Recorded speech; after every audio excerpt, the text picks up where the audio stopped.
Hey guys, it's BM Smiley, aka John Syndicate, and I'm here to disclose the events that happened at the Taters base.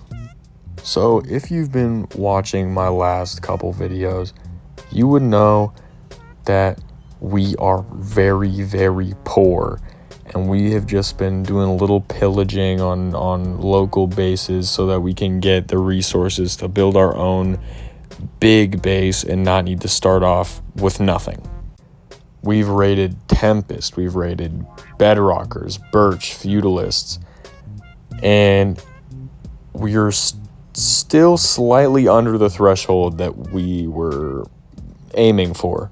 So while my team was taking a little break, I was on my alt account scoping out teams, and I found out that the Taters were a rather public team with their base cords. And when I infiltrated their team, I got it within 5 minutes. Like, I got DM'd the cords within 5 minutes, bro. And that was very, very good for me. And I sat on those cords for almost a month. And the only reason why I sat on those cords for so long was because my team was still taking a little bit of a break. After the Siphon Wars and that whole thing demotivated a lot of people. So we wanted to get back into the swing of things, start, get the upper hand on these other teams. And lowering the bar is the best way to get the upper hand in the current state of Stonebox. So to those that say we did it for no reason, it's just because we needed resources. It wasn't anything personal. I mean, on my behalf, it was slightly personal just because of some beef from Stonebox too that was never solved. But other than that, it wasn't really personal. On behalf of the people that actually did the raid, let me explain. We planned on raiding the base on Friday. Friday is when the base competition would be. And if we were to do that the morning of, they wouldn't have a chance to rebuild and recuperate to the point of victory. This raid had been planned for almost a month. And the day that we had chosen happened to be the base competition day, so it worked out really well. But my teammate Omega invited his friend Dasani, who Dasani's cool. I don't have an issue with him. I like that guy. And it was either Dasani or my teammate who invited Can I Do Phantom, who loved that guy as well. That dude, he's a homie. And through one of them, they invited this guy Tomato. I think Tomato is Dauntless's girlfriend. But basically, we had a squad. We had a SWAT team. And then Phantom mentioned the fact that we were going to raid them to K-Fodder for some fucking reason. And, KF got pissy because he loves the Taters. He made a whole 3-minute video or something like that just talking about the Tater base and shit. Just glazing the hell out of him. And, he wanted to make a group chat. So then we made a group chat. He did a lot of just bullshit. He was just spewing absolute nonsense. And it got a little ugly. Mind you, the only reason why he's crashing out here is because we wanted to raid his precious little Tater team. So I don't really see how any of this is justified. And you can even see here, he threatens to ban us for a week if we attempt this raid. And he's also going to clear our inventories. So we'll see if that happens, but that didn't really stop us. We had 2 base cords. One of them was the cords to the base that was in the K-Fodder glazing reel. And the other one was their other base that I guess was their main base. And, after this whole debacle happened, K-Fodder snitched to the Taters that we were going to raid them. And they told their people to, I guess, kit up and prepare for a raid.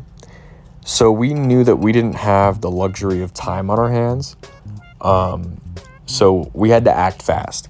It was Tuesday when we had this whole fight, and we were gonna raid it on Friday. So in the couple days that they would have to prepare, we knew that it would be over at that point. And I guess the majority of people decided that the best time to raid the base was right then and there when they were discussing it.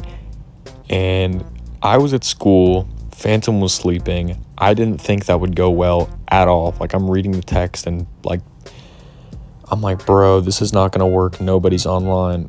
But I think like one or two people, they came and raided it, and it worked. I mean, I think that the dude 1v7 the Taters and like blew up their base. That was pretty cool. I don't know. That worked out pretty well. And I guess I'll take this time to just talk about potential implications for the future. What does this mean? I've heard that there's a war brewing. I don't fucking know. I know nothing about that. I've heard that I breached like the UN Constitution or whatever. No, I didn't. It's not in effect. If you can find me a single thing that says that is in effect and what I did is gonna like start something, then that would be amazing, because I have no idea. Like, I got no idea what y'all are talking about. I have not been made aware of any international laws or whatever. Y'all are fucking just lying. But yeah, this is a banger. I'm not even gonna lie. I had a lot of fun like infiltrating their team. And I got my get back from Stonebox too. So that's cool. On a side note, I actually did infiltrate that other base that was in the reel. But somebody already got to it. I guess that was already blown up, which that reel was made a couple days ago. So in the short amount of time that base was shown off, it got raided. And that was the one that I got cords to. So if it wasn't for Phantom, nobody would have raided the base. So everybody say thank you, Phantom, or fuck you, Phantom, depending on what side you are on. But yeah, I didn't breach no UN code of conduct. Nobody on my team did. Nobody on Siphon did. Love y'all. Just in case I actually do get banned, or if like making this video is gonna get me like banned for longer or whatever, might be like my last Stonebox video, or like my last Stonebox video for a while. I don't know, the situation's wild. Moral of the story: Syndicate does not falter under the threat of owner abuse. That is the moral.